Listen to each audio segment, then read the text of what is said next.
When you're asleep, they're just getting started. John Romano, Dave Palumbo, After Hours.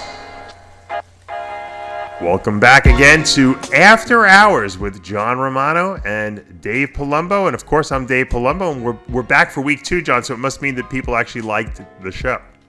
2 consecutive weeks in a row. This is a new modern record for us. And I'm happy. And you know what? The fans are happy. I got so many responses on Facebook and elsewhere from our first show. Everybody's happy that we're back together. They like the content. They reminding us of our chemistry and blah, blah, blah. It's all good. Yeah, there was a couple of negative comments. I don't remember what they were, but there always is. We have to have some of those. Of course. We invite them. Yes. So John and I do this after hours on Sunday nights, usually. Yep. And today's no different. It's 11 p.m., and we'll probably finish the show by midnight. So it's after hours officially. So, a couple of things I wanted to just bring up. Because now that the Olympia is over, a lot of people have been hating on Brandon Curry. I don't know why. I mean, I noticed that. It's like too. People blame him for winning the Olympia. Look, the fucking judges picked this guy to win the Olympia. He's Mr. Olympia. Leave the guy alone. Well, I mean, I think part of the problem or the criticism I'm getting is that he didn't look good. He didn't look the best. Well, I think he looked the best up there. Everyone's on this Hadi Chupin kick, and I obviously did this interview with Steve Weinberger this past week, which is up to over 60,000 views. And he gave us he gave me his opinion. Honestly, he was the head judge on every decision that they made. And he just said that Hadi was not as good as these other two guys, William Bonac and Brandon Curry. And, he was sitting right there. He's one of the best judges of all time in the IFBB. I doubt that he's going to tell me something that's not true. You and I were not there in that front row, okay? Right. We weren't in any row there. We were in our house watching on a live stream, which doesn't tell you anything, So I value his opinion in this situation. Look, Weinberger is as seasoned as you can possibly be from a judging perspective, and the whole sport for that matter. And I agree with you. If that's what he says, I'm down with it. But my point in the criticism is that it seemed to be that it was a show about what was less wrong than what was more right. Yeah, wasn't that 2008 Olympia when Dexter won it too? Yeah, well, Dexter sneaked in and picked one up that way, But that's not to say that Dexter wasn't great. No, but he wouldn't have beaten those other guys who were ahead of him had they not been off. So he was at the right place at the right time. So was Brandon Curry. Brandon Curry's won more shows like that than any other bodybuilder that I know, more than even Dexter, because I remember Brandon won in Brazil one year. It was a horrendous show in Brazil. And actually, Cedric probably should have won. That was the year that Lee Thompson disqualified him because he missed a competitors meeting because Sean Ray fucking ratted him out or something like that he was in traffic. And Curry was just there, and he won the fucking show. So, well, some guys have that kind of luck, but somebody posted a picture of Curry 3 or 4 weeks out, and it reminded me of those old Dorian photos when he was in the black underwear with the socks on, and he looked like a freaking monster chiseled out of granite. In the '90s, there was no filters and no Instagram, so those are real pictures actually.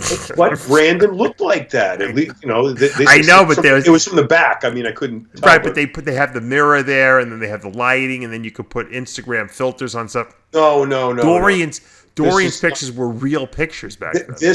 I agree with that 100%, but this was not.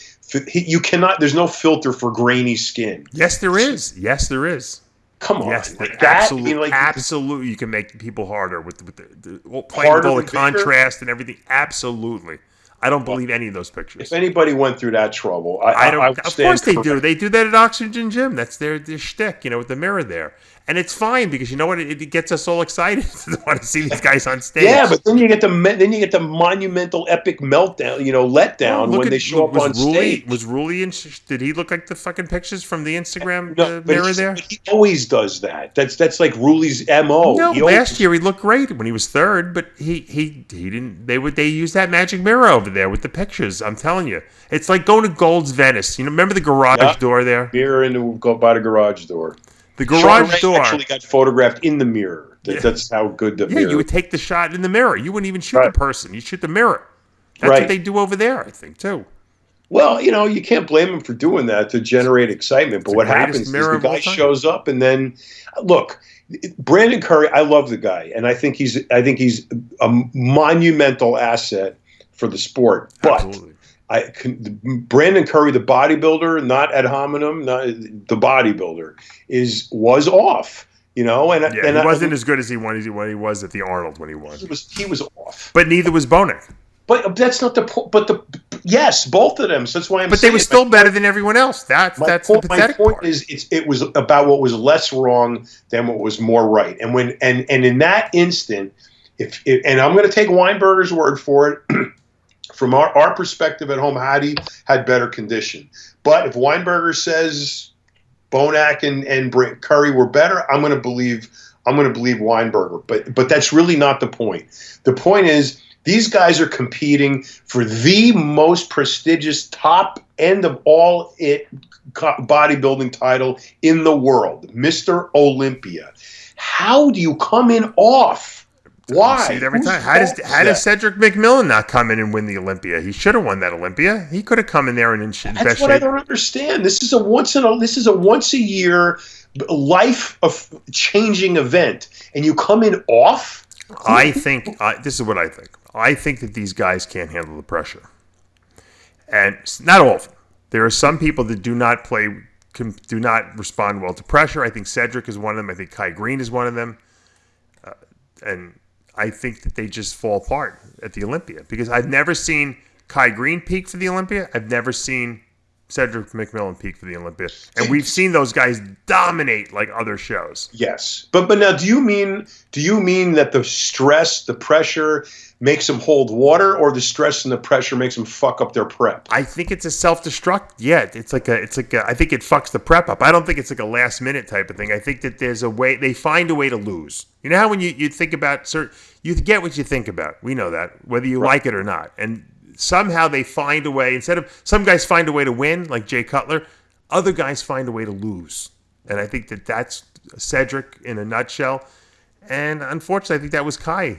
He always found a way to lose at the Olympia, and you can't blame the judges for that because he would always come in a little off at the Olympia. No, I blame the gurus. Yeah, I blame the person because the person's got to take responsibility. Look, if you're gonna have these gurus swing on the nuts of these freaking competitors like a monkey bars. Right. Some of them, not all of them. I'm not dissing you or Aceto or Abbas Katami or any of the good ones. But, I mean, some of the ones, I won't mention any names, they take too much credit for what the bodybuilder does.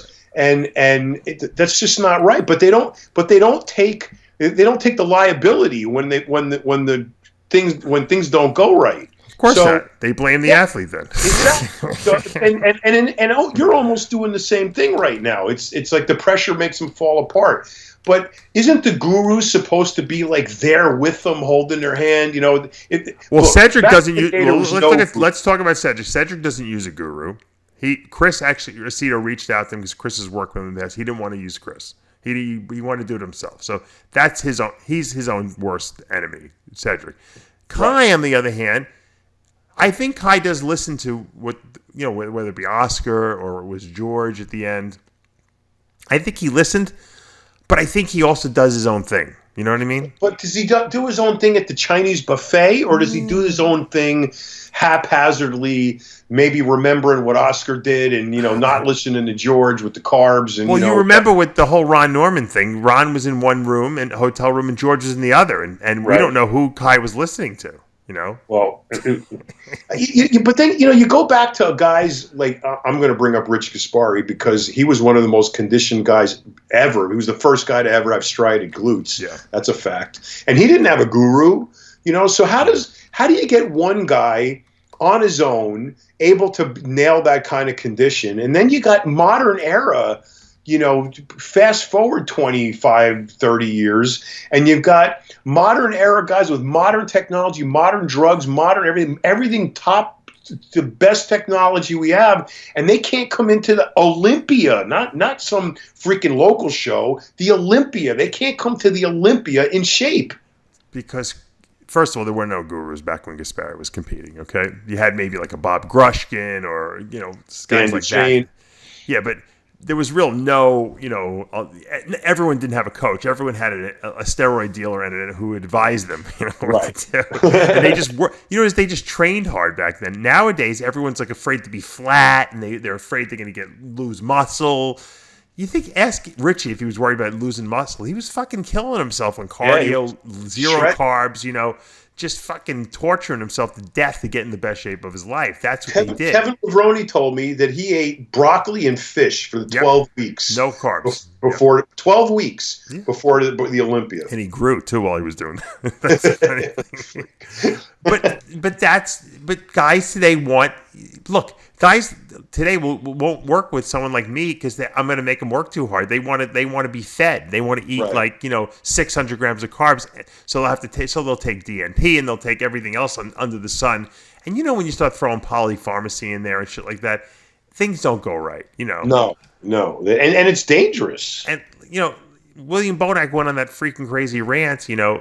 4 weeks out from the Olympia and fired Neil Hill, that might not have been the smartest idea. Maybe giving him 40% or whatever percentage he was taking would have been a better idea. He might have won the Olympia, Maybe. It was right there. If he would have looked like he did at the Arnold, he would have beat Curry because he almost beat Curry at the Arnold, and Curry was great at the Arnold. Yeah, hands down, Bonac would be Mr. Olympia today. So, it is... Everyone's different. There's no right or wrong way to do it. Some guys like to do things themselves. Some guys like to have someone there holding their hand, and whatever works for you. But I think that some guys do find. I don't think William Bonac found a way to lose. I think he might have made a poor decision, 2 weeks before the Olympia to fire Neil Hill. He should have fired him after the Olympia. Right.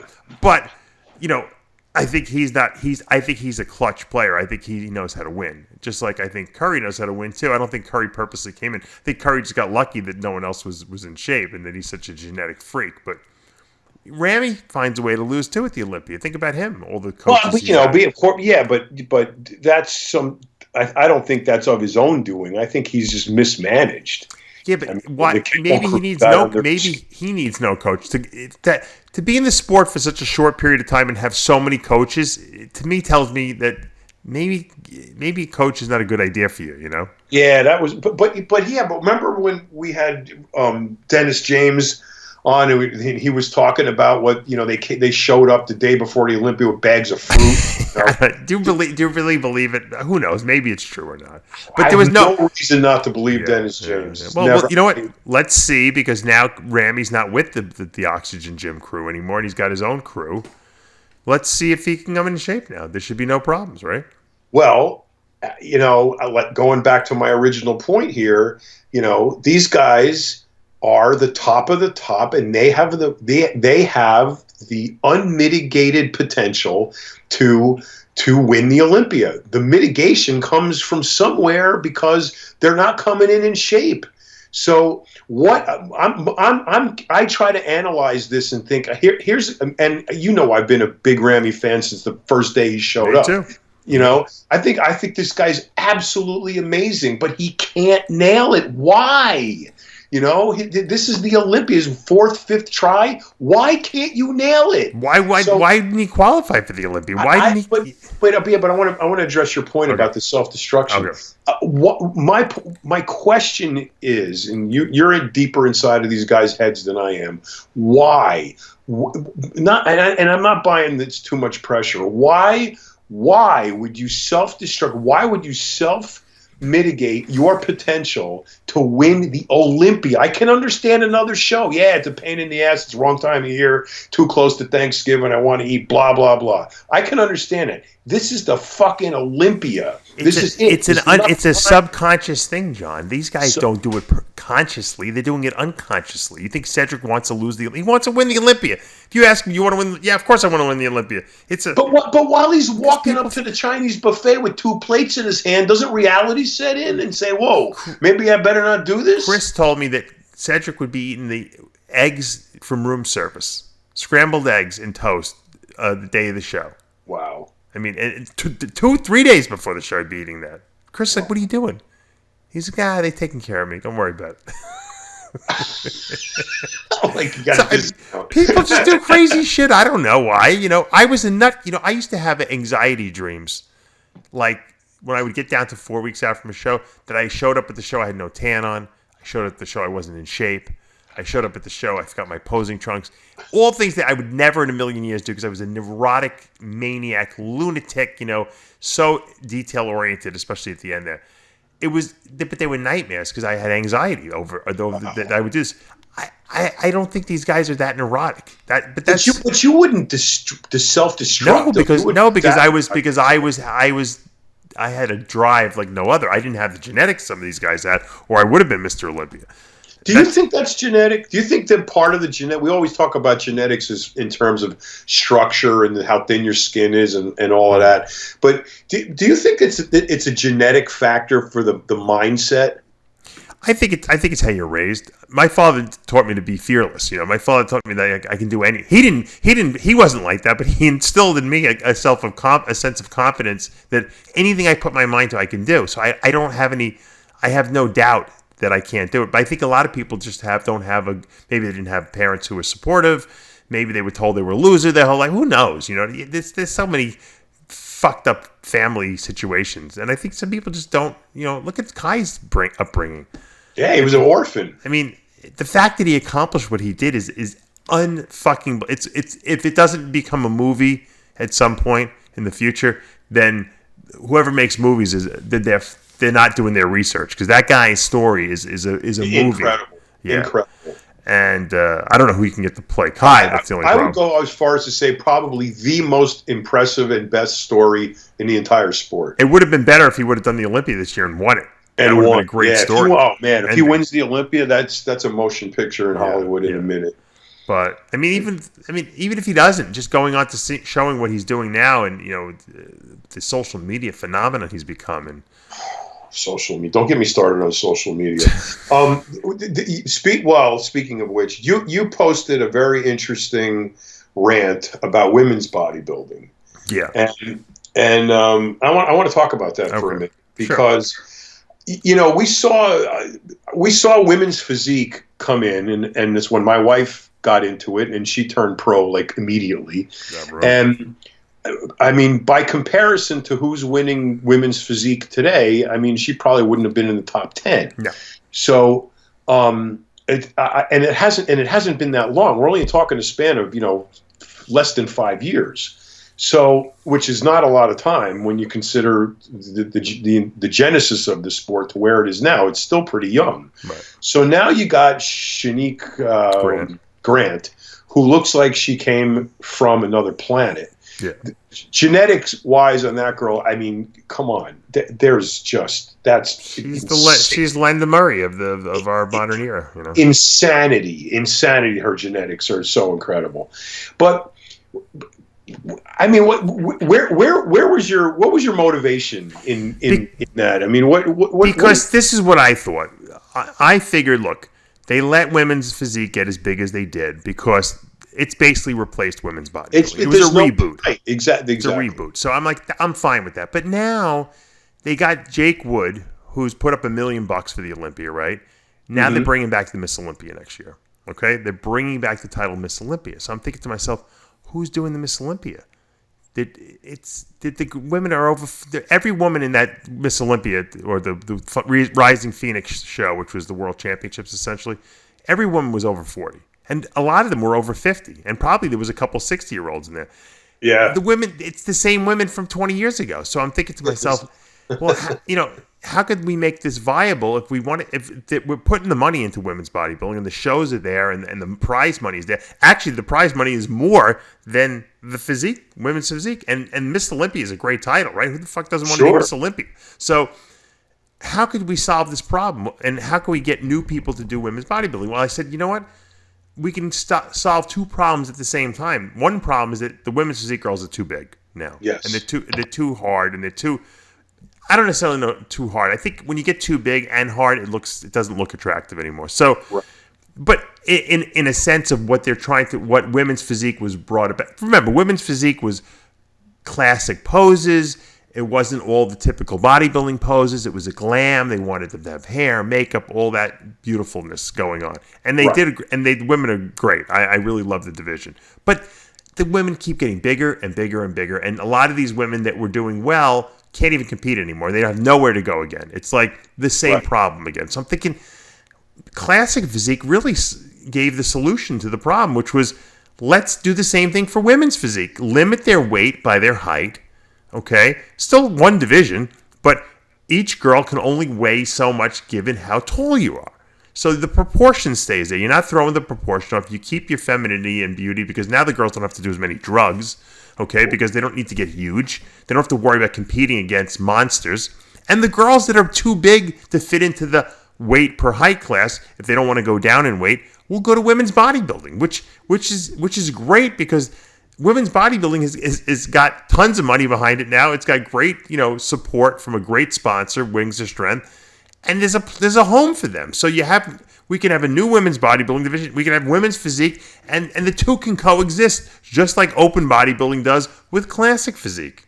Why don't we just drug test figure and physique? Nah, drug testing is not going to solve the problem. It's just going to create, more work for people like me and you, so we can help these girls beat the test. It's stupid. We know that everyone uses drugs. The bottom line is that we want to maintain a certain look.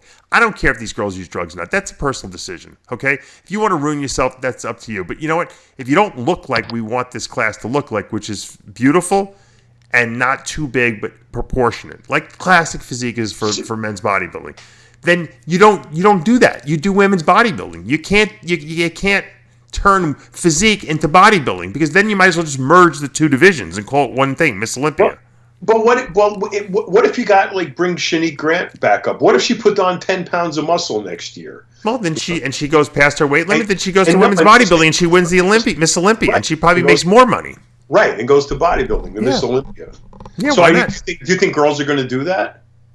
I think if the IFBB institutes and turns women's physique into a weight-limited, division like classic physique is, they don't have any choice. They'll follow the rules. They don't care. They want to compete. People want to compete, John. They don't care. Whatever the rules are, they'll adapt to those rules so that they could, do well.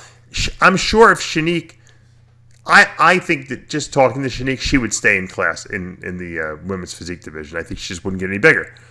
But I mean, look at figure. Figure's way more muscle now than ever. Yeah, I think figure's out of control too. I think that I don't know, but you know what? Figure is kind of similar to men's physique, and they don't limit the men's physique guys, right? Whatever looks good is what they take. So yeah, I put men's physique more in the category of women's bikini. No, because the guys are really big. Have you seen how big the guys have gotten? Yeah, but look these at guys' upper bodies are bigger than the bikini girls. The bikini girls are getting more muscular too. Yeah. All of it is shifting. All of it is going to more muscle. All of it compared to where it started. I agree because I think that the girls who won the figure Olympia and Latoria, who was second, I think both of them can do classic physique. Classic. They could both do women's physique if they really wanted to. I think they have enough muscle. Sure.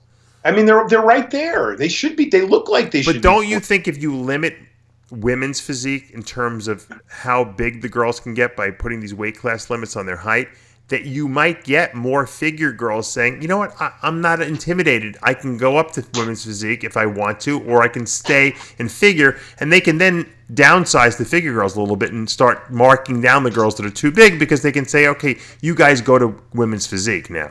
They couldn't do that anymore. They couldn't do that these last couple of years because the women's physique girls are so big that the figure girls can't compete with those girls. I think you're going to get a lot of backlash from the women because it's men defining the women's form, and they I think the women want that. I really don't think, aside from a couple of nut jobs, I don't think there's that many women out there that want to take a lot of drugs that turn them into men. No, they don't. But genetically, look, Shanique Grant. She doesn't. That genetics on her. She's like flex wheel. She's like a female flex wheel. Let's put it. Yes, that way. And so I with or without drugs, drugs is not an issue with her. Whether she takes them or not is irrelevant. Right. Her structure and her genetics are so insane that she could easily do women's bodybuilding. Just gain a few pounds and go up to women's bodybuilding. She's only 24, so if she wants to do that in a couple of years, then that's great. That might give her the flexibility to do that. So win classic, 4 or 5 years, classic. Win women's physique in 4 or 5 years, and then go up to women's bodybuilding. Win that for another 5 or 10 years. But they're going to have to, because eventually the women bodybuilders in the Olympics are going to die off. Right. They're so freaking old. But what I'm saying is, if you don't create another feeding ground fueling this women's bodybuilding division, it's going to die. So you can have Jake Wood put up as much money as he wants, and you'll always have a couple of women, but you don't want the division to look like it's not gaining. In other words, you want the younger generation to say, hey, I want to be a woman bodybuilder. Right now, they only see just the women that were older that have been competing in that division for years and years and years. I want to see a Shanique Grant. I want to see a Natalia Coelho in that division. That would light that division on fire if you saw some new talent. There's no new girls doing it. But what's going to entice them to go over there? Well, they can't make the weight class in women's physique. They got to go. They have no choice. Oh, yeah. You know what? That's probably a good idea. You know what I'm saying? Sorry, girls. You're overweight. Well, then they're either going to bust their ass to make weight, and they're looking more freaky, or imagine Shanique Grant. More dense and hard. Well, I'm sure when they figure out the weight classes, they'll take Shanique Grant's weight and grade it from there. You know what I mean? All right, this weight per this height. And kind of force her into being a bodybuilder? No, and force her into women. This is the women's physique standard. Okay, if you're 5'6" and you weigh 145 pounds, that's the limit, and then you grade everything accordingly. All the other weight, if you're every half an inch, make her the standard. Weight today the standard right, for that. Right. And so if she gains an ounce, she's out. Or maybe you give it a pound or two, to gain. She doesn't need to be any bigger. I don't think if she was bigger in women's physique, it would look good. I think she would start looking like a bodybuilder, and I think that's my point. Well, then let her move to bodybuilding. Then that's fine. So exactly. So some people don't want to get big. How much weight did Sean Ray gain over the course of 10 years doing the Olympia? 0. Right. He weighed the same thing, and did it affect his placing or how he looked? No, he looked great. No. It worked for his physique. He was the smartest one out there. He didn't blow out his stomach. He didn't do anything. But he also couldn't move up necessarily in placings because he was always the same. But Shanique's winning the Olympia. So wouldn't it be great to know that you don't have to gain a single ounce and no one's going to beat you ever unless you decide that you're quitting or decide to have kids and wait it out. Yeah, exactly. So she could either do that or she could say, you know what? I want to see where I could take this physique. I want to gain another 10, 15 pounds. Well, you know what? You go to women's bodybuilding. And you know what? When she does that, she'll win that Olympia too. Yeah, she will. And she'd have all the Olympia titles she wants anywhere she wants to go. She's got Iris Kyle training her, in the gym. They train at the same gym together. They're like best friends now. So think about that. Wow. 10-time Miss Olympia, helping out, another prodigy who's like another prodigy, right? So, but now go backwards now. Go like LaToya Watts in figure. 5 pounds on her, and she can win women's physique. Yeah, if she wants. So I told her that. I sat down with her at the Olympia. I think it was last year. And she was telling me she's going to make a comeback. I said, why don't you do women's physique? Forget figure. She said, I thought about it. I said, why not? What a fucking great battle that would be. LaToya Watts versus Shanique Grant. They're like sis. They look almost identical. I know.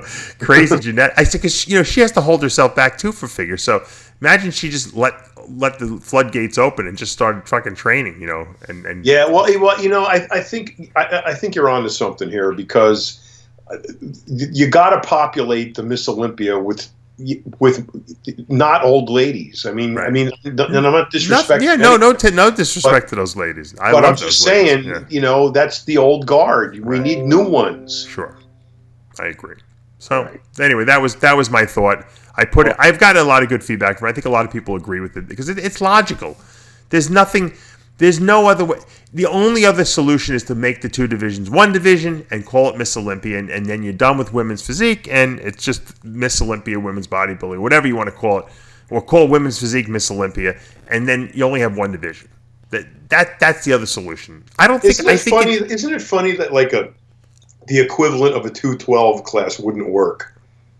Well, they tried to do that years ago. They tried to do a short class and a tall class, or a lightweight and a heavyweight women's bodybuilding. Remember, they had 1 year where they actually had two Miss Olympias, if you remember. Yeah, I do. And Drula Blanchette and what was her name? Valentina Shapika. Man, you are an encyclopedia. There you go. So that's what happens when you're dating a women bodybuilder. But what I'm saying is, it wouldn't work today. So because you've got figure. Forget bikini. Well, it could work, but I don't know. I think it wasn't as exciting. I think it's nice to have one Miss Olympia. But I think if you had a women's physique Olympia champ, and then you had a women's bodybuilding Olympia champ, it would work, assuming that you had a healthy supply of new and upcoming athletes doing both divisions. So you're going to have to put women's bodybuilding into the amateurs again. Well, it's in there. It's just no one does the division. I think people would. But no, I'm sorry. No, I meant the height. Women's classic physique with the height and weight restrictions is going to have to. It would have to go all the way through to the bottom, right to the amateurs, right? Yep. And then this way, what you'll see a lot more women doing women's bodybuilding because it'll be easier at first to get a pro card because there won't be as many women doing it. I have a lot of women's physique competitors. I put them in bodybuilding at these Masters National events. I'm like, fuck, there's 3 girls in the show. Yeah, go win that, and then it's just you could switch right back to women's physique. When I helped that girl Susan Smith, the doctor, she won the women's bodybuilding overall at the Nationals, and she switched to women's physique, and she won a pro show. So right now, there should be a distinction, and one should be limited by weight, and the other distinction should be the open class. It's like the open men's Olympia and the classic Olympia. Yeah, I agree with you. I think it's it makes sense. They got it right with the men. Yep. And things are being run in such a way now that they'll make it work. It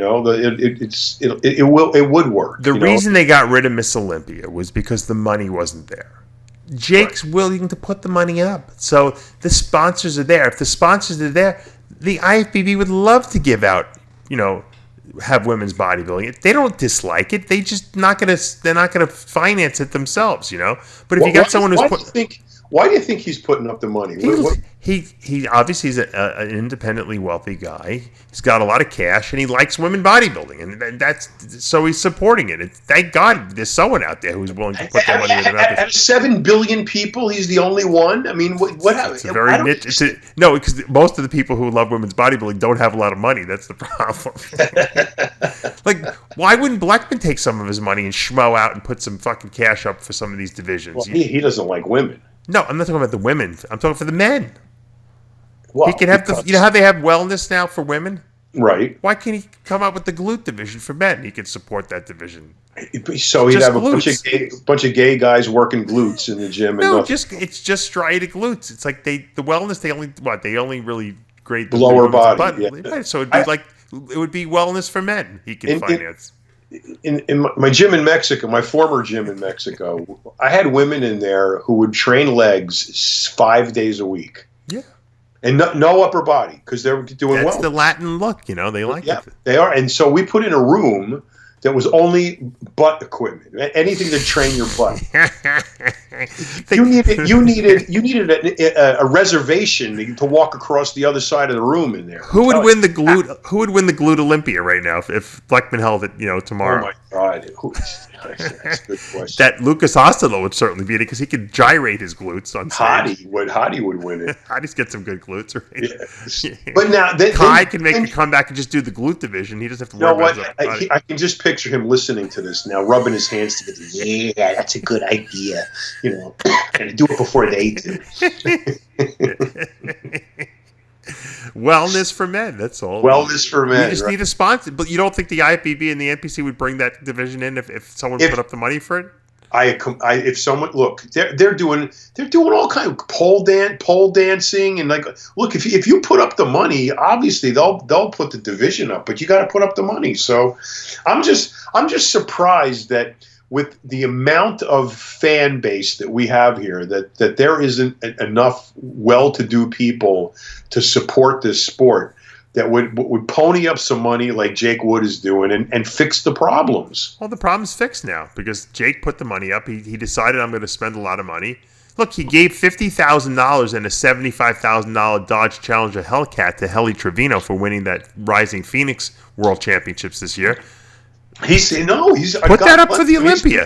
I'm glad he came along. Yeah, the women are not the women. Imagine if they're giving more prize money for the Miss Olympia than Women's Physique Olympia. Why, if you're winning the Women's Physique Olympia, wouldn't you move up at that point? But it's only going to work if they implement your idea. Right, they have to. They have to do that. Right. Otherwise, there's no feeder. Yeah. You need a feeder from the amateurs, and you need a feeder from what exists to the Olympia. Yep. Otherwise, you're gonna have a bunch of 60-year-old women competing for muscle cars. It basically is the Masters Olympia. It's become. Basically, that's exactly what it is.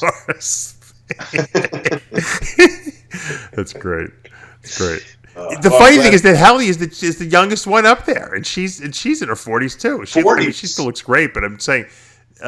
Don't get me wrong, there are girls that will be hard to beat. Helly will be tough to beat. Margie Martin will be tough to beat. But imagine you start getting girls like young girls going in there. Now it's actually it becomes a good, interesting competition, right? Because who's going to win? Is Shanique Grant going to win, or is Helly Trevino going to win? You start pitting these girls against each other. It becomes exciting. We just haven't seen that in women's bodybuilding because it's like it was almost like no one did it purposely because it was like, oh, I don't want to be stigmatized as a woman bodybuilder, Let's get rid of that and turn it back to what it was when Corey and Lendo were winning it, which was a prestigious title, It's the number one title. I think a lot of people listening today to us don't really remember or weren't born yet when the Miss Olympia was a standalone event that sold out the Felt Forum in Madison Square Garden. Yeah.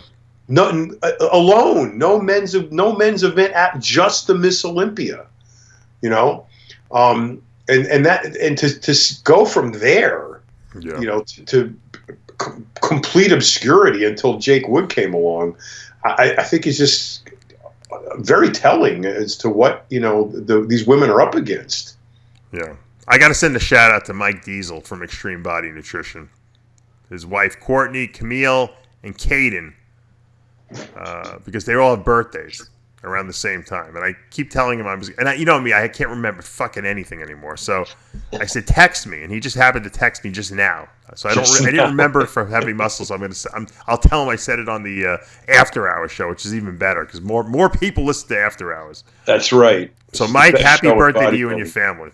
I'm sorry I'm so absent-minded, but even though I don't know you at all, happy birthday. Yeah, there you go. You got a shout out. That should raise you up to a higher energy level today when you hear that. Have a better workout tomorrow. That's right. So that's what I wanted to ask you. All right. Well, look, it's an interesting topic. I think we should have an iron debate about it at some point. It seems like to me we're the only one who talks about the women. If you notice these channels that get 1 million hits and all these guys that are competing against each other for a piece of the pie on the YouTube, I call them the network. You remember they used to have the old Battle of the Network Stars? Yep. It's like you got the Jerry Ward, you got the Nick from Nick's Strength and Power, you got Loveliner over there. Everyone who thinks they got to have a put out Ron Harris because Bleckman's calling him up. Yeah, why do a rant? Everyone's trying to steal the same stories, but no one will talk about any women because they think the women won't get any hits, and the women don't usually get a lot of hits. But the bottom line is it's one of the most interesting topics and debates out there right now. How do we save the women's sport? Because the Miss Olympia always carried all the other divisions. Look, I'm a fan of the sport. I like the figure division, but no one else gives a shit except the competitors who actually compete in the division, right? I mean, the fans always loved the Mr. Olympia and the Miss Olympia. That was because it's muscle. They want to see freaky muscle, and that's what they paid for. Now, that doesn't mean it's going to be the most sellable. I'm just saying, from a standpoint of like, what is the sport known for? We know it as Mr. and Miss Olympia. So we need to make Miss Olympia. If we're going to bring the title back, and they agreed to bring it back, we got to bring it back in splendid fashion. We can't bring it back and have no one doing it. You know what I mean? Otherwise, it's going to just die. You know, right? You got to have new life in it, and so this is, I think, a good way to do it. And hopefully the IFBB and the NPC will sit down and they'll talk about that because it is a viable solution. I even mentioned it to Weinberger in the interview I did with him. And he thought it was a decent idea, and he said, that's something that they can consider for sure. They should definitely consider it, and thank God there's Jake Wood. I mean, otherwise, he's doing a good guy because you know what? There's no, as Blackman would say, no ROI. There's zero ROI. It's a write-off, if anything. He's doing it because he's supporting. It's like a hobby. It's like some people spend a lot of money on muscle cars, and some people spend money getting crazy tattoos. Some people collect baseball cards and comic books. He's into women's bodybuilding, so he's supporting. But there's a benevolence to this that transcends the freakiness of it, in the sense that these women who took it this far, for whatever reason, muscled themselves out of existence, basically, and I felt bad for them, really bad, when the women's bodybuilding started losing getting dropped out of shows like the Arnold Classic and the Mr. Olympia, and all of a sudden you had Olympia caliber women now with nowhere to go, and the argument was, well, nobody wants to see them, no one wants to pay money to see them, and I never thought that was true. There's people who would pay money to see them. I just think the whole aspect of it was mismanaged and not dealt with appropriately, and to just cut them off like that was really tragic.